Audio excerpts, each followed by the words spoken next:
Theodosia Burr Alston was a real woman. She was the daughter of Aaron Burr. She was married to the governor of South Carolina.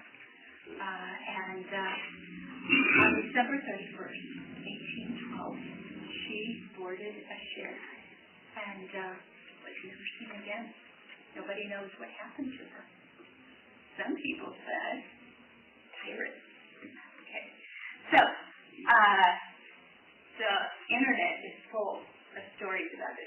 Not that it's the top story of today, mind you, but if somebody is looking for that, if they already know the story. You already got me for expensive. So, I made it really crystal clear. It's about Theodosia and pirates. So, Theodosia and the pirates. Did you ever do any reference to that movie Buffalo Pete and Andrew Jackson? That was mentioned in that movie. Yes, I know. The Buccaneer. Yeah. Did you use that anywhere in the marketing or anything? No, I didn't use it in the marketing, but obviously it's about the same topic. Yeah. Except that in the Buccaneer, Theodosia wasn't there. So we might call this a crossover story. The things that I tell about Theodosia up to the point of her disappearance, and there are a lot of flashbacks, are true things about Theodosia. I read her letters. I know about her life.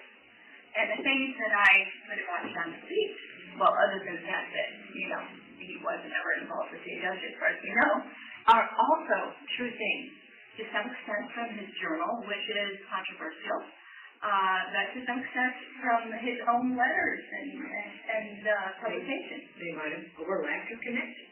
Absolutely. Right. Absolutely. In fact, when I was doing the research, I found out they had a lot in common, and they had mutual acquaintances. So it was kind of like going on a journey with them to find out, exactly what might have happened.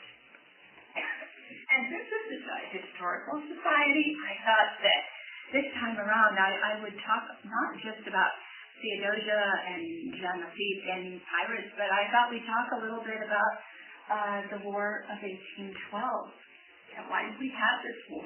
And why, when a young woman, she's about to turn 30, why, when she disappeared, why do people think it was pirates? And they usually think of it in a bad way, like the pirates did something bad to her, killed her, dishonored her, or whatever. Why did you think that? Like there was a war going on. And who was the war with? Was it a war with pirates? Who was the war with? England. Right, Britain.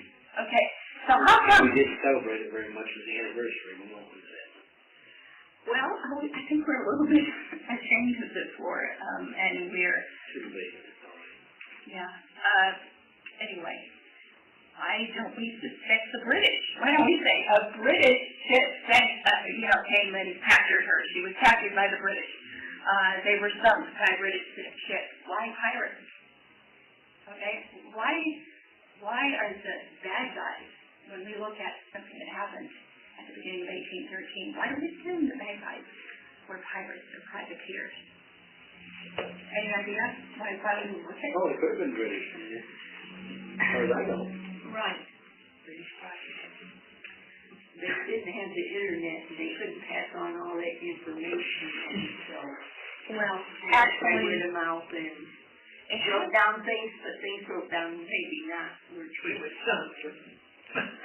No, it was, it's a little bit more than that. It's a lot of the things that happened were then reprocessed due to political events, right after the War of 1812. There was a treaty with the British. So all of a sudden they weren't the bad guys anymore. And we made peace really, really fast. And we didn't want to, dwell on that particular aspect of it. But if you look back and you see why did we have the War of 1812 and who were the sides and what happened with regard to why didn't we have a Navy that was good enough to protect us? Why did we go to war and we weren't prepared? well, if you go back and you see, well, you can ask, well, what was the Revolutionary War about? You know, was it about taxes? Was it about tea? Well, my robe was in Boston, yes. Okay. But it was about worship. People wanted to go to church and honor God in their way, not by the Church of England. Okay. Well, that was one part of it. The other part was they didn't want to be ruled. They wanted to be free. right. They wanted to be a free nation and do what they You know, I read that, I'm going to mention another person who only appears peripherally in a memory in the story, but have you, any of you heard of the Journal of Esther Edward Burr? She was Theodosia's grandmother. She was the mother of Aaron Burr, and she was the granddaughter of the great preacher Jonathan Edwards. Unfortunately, Aaron Burr didn't get to know his mother very well because she died of smallpox when he was only 2 years old. But I was reading in her journal that she was talking about how the American colonists wanted freedom from the French. Because there were some encroachments, that's what she calls them, by the French, and by golly, they were going to fight for the liberties of all Britain, you know. And reading all of that, of course, you notice they use language very similar to our lives, our fortunes, and our sacred honor. And at the time they're talking about fighting as honorable British citizens against the French. So, yeah. Lewisburg. Yeah? Early before the revolution. Yeah. So, all of these things happen so quickly, but really, it seems like what the colonists were trying to do is not have to pay for the wars that the British Empire was fighting elsewhere. Wanted not to have soldiers quartered in their houses, not to have people breathing down their necks, not to, to have their right of habeas corpus and all of the other civil liberties, which used to be accepted among the British as well, but didn't quite work out that way. Okay, so they fought the Revolutionary War, and then what? There was a debt. Did they pay the debt off? We're still probably paying for it. Yeah, we still are. They never paid it. They never paid it. And so there were the Federalists, right? And there were the Anti-Federalists. Federalists said, we have to pay the debt. And in fact, we need more debt because all the really big empires, that was Alexander Hamilton. He said, this is an opportunity. It's not a bad thing that we have this debt. But what we need to do is we need to consolidate the debt of the separate states, and the federal government will become strong, and it will start borrowing money from foreigners. They'll give us even more money, and so we can have even more debt. That was the Federalist position, and of course they also went to war with France, had a Quasi-War which was undeclared, and John Adams pushed through Congress a law quite a bit like the Patriot Act, the Alien Institution. So people weren't happy with it, and in 1800 there was another election. And who was elected president of the United States in 1800? Jefferson, wasn't it? Yes, but the initial results were a tie between Thomas Jefferson and Aaron Burr. Oh, yeah. Okay. Yeah. Well, the duel wasn't about that. The duel was with Hamilton. But what happened was that Aaron Burr had accepted that Thomas Jefferson was going to be president. But Thomas Jefferson was not happy about the tie happening at all. It wasn't supposed to happen. The Constitution had to be changed so this would never, ever happen again, that there couldn't be a tie. Because in those days, when there were running mates, the vice president And the president was the one who got the most votes, and the vice president was the one who got the next highest number of votes. And of course, you don't do it that way anymore. But That's for secretaries to hire, Salem Missouri. okay. Well, anyway, so Thomas Jefferson became the president. And Thomas Jefferson was not a military man, not like Burr. Burr was a hero from the American Revolution. Thomas Jefferson was the one who wrote the Declaration of Independence, and that was his major contribution to the Revolution. And then he waited very quietly for the British to leave. So he didn't like war. He was against war. He also didn't like taxation. So he had an idea that he could achieve all the territorial expansion goals that he wanted to achieve by using money rather than troops. And of course that's the Louisiana Purchase. But, he didn't quite have enough money.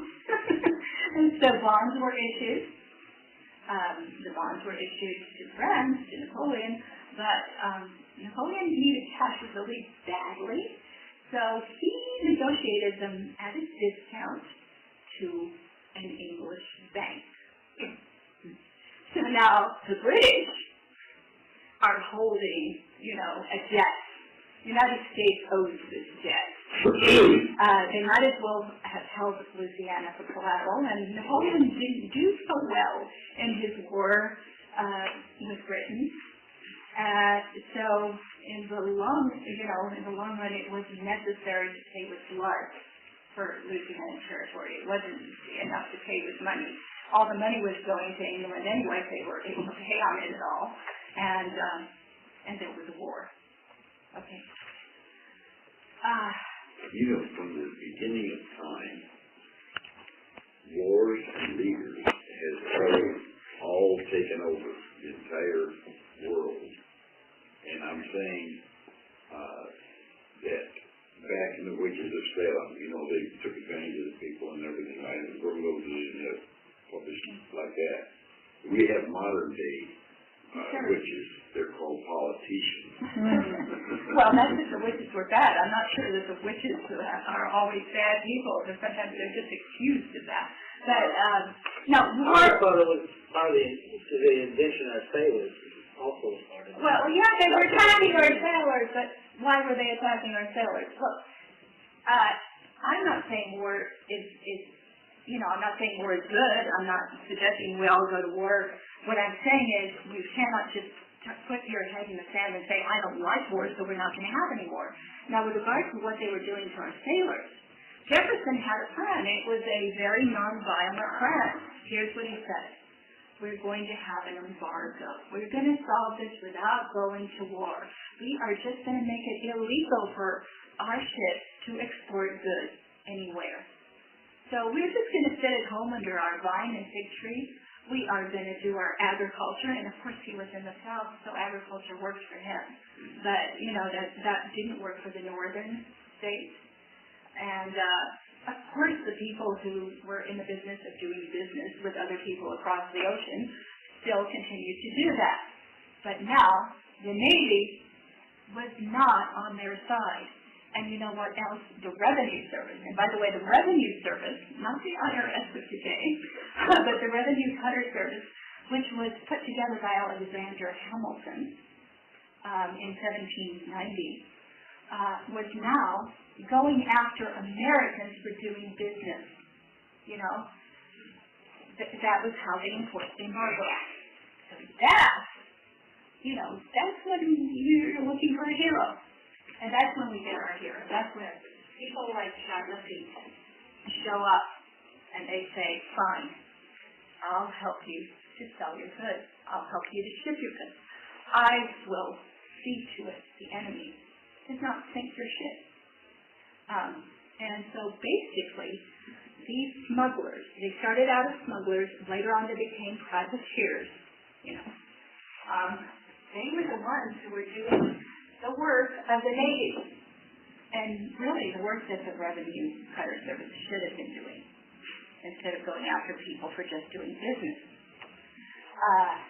So John Lafitte was the one who, after the eventually Madison became president of the United States. Now this is with Jefferson's blessing. Jefferson leaves office. He's got a wonderful reputation to this very day because, there was no war under his administration. But immediately after his administration, everything fell apart. James Madison, his chosen successor, and you really can't just totally blame Madison for everything that happened because you inherit a really bad situation. He asked Congress for a declaration of war. He was upfront about it. He wasn't trying to do something weird. And he got that declaration. What he didn't get was any taxes to back that up. So he had no funding for a Navy. There was a Navy, but it wasn't very good. And we were losing the war. Okay. In my story, Theodosia is rescued. She's not attacked by pirates. She's rescued by John Lafitte from the British, who are attacking the ship that she's on. She joins him. They have a romance, but they find out that they have a lot in common. Edward Livingston is John Lafitte's lawyer. He's also a very good friend of Aaron Burr. And when all of the officials, the British are coming in and they're about ready to attack Louisiana, they make an offer to John Lafitte and to Pierre Lafitte, his brother, that they will give them land they'll give you land in our colonies if you help us to defeat the Americans. And John sends this message in. Actually, his brother is imprisoned by the Americans at this very moment. You would think that he would do anything to get his brother out of prison, and he turns all this information to the Americans, including the fact that the British fleet is currently off the coast of Mobile, and therefore not right there. And what did the Americans do? The governor of the state of Louisiana and Commodore Patterson of the United States Navy, they go and attack the Bartry and the privateers. And so rather than fighting the Americans, they retreat. And who helps them? At this point, their ships, which could have been fighting the British, are now being sold at auction. They're not being used by the Americans to fight the British. They're just used to raise money. They might as well be sold for kindling. They take, it takes warehouses full of silk stockings and cigars and all sorts of things. It has nothing to do with war. It has everything to do with money. And luckily, Edward Livingston was a very practical man, very reasonable man. He saw that we would be sunk, with this kind of situation going on. So he went over the governor's head. He went over the Navy's head. He wrote straight to James Madison, who was a friend of his. They all went together to college, what is currently Princeton, but wasn't called Princeton at the time. Aaron Burr as well was a college mate of theirs. And he had direct contact with Andrew Jackson, also a friend of Aaron Burr, by the way. And Andrew Jackson is in charge of the Army. He comes in, and eventually, Jackson is not necessarily all that crazy about pirates, but eventually accepts aid from Lafitte, accepts flint and gunpowder. He manufactured his own gunpowder. That was not taken. The silk stockings were taken, the gunpowder wasn't. And he brings in artillerymen who fought in France and who are very seasoned. And they save the day in the Battle of New Orleans. And even after all of this happened, do you think they returned the goods that were taken? Do you think all President Madison does is he gives blanket pardon to all of the people who volunteered to help but none of the goods were returned. So in my story, Richie's mother's got a lot of socks. So all this was your research. yeah, most of it was true, you know, and that was, you know, it's documented on both sides. There are people who think that Jonathan is a terrible person, who think that he's a good person, but these are the facts. They are documented. And, you know, in his journal, he said he felt really bad because he wanted to go and fight the British some more. He wanted to chase their ships. He wanted to, you know, get them to pay back all the money. I don't know whether you realize it, but there were some terrible atrocities committed by the British against American citizens. And I'm not just talking about indentured sailors. I'm talking about men, women, elderly, children, you know, terrible atrocities. And there was never any reparation for that. And because we wanted to just forget about the whole thing, you know, kind of rewrote history so that we don't talk about that.